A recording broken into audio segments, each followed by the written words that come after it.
2026年施政報告延續惠民措施，強化精準輔助，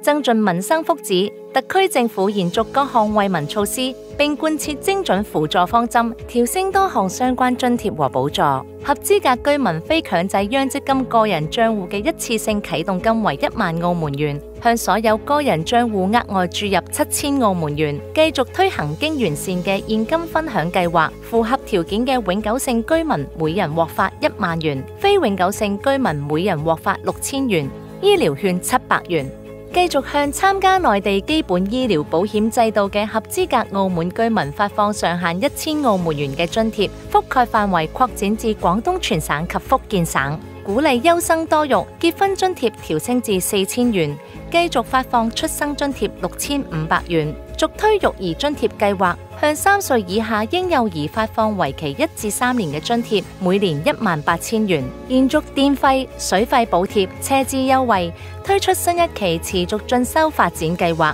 合資格居民購買居住單位，首600萬澳門元可獲豁免不動產移轉印花稅。強化精準輔助，加大社會保障。合資格居民嘅疾病津貼，非住院調升至每日180元，住院調升至每日240元，喪葬津貼調升至5200元，失業津貼調升至每日210元，調升3類弱勢家庭特別補助，調升社會融和計劃發放特別生活津貼。殘疾人士照顧者津貼調升至每月2400元，並降低申請門檻，擴大適用對象範圍，延續其他一系列面向弱勢家庭和殘疾人士嘅支援措施，關顧長者，維持發放敬老金和養老金。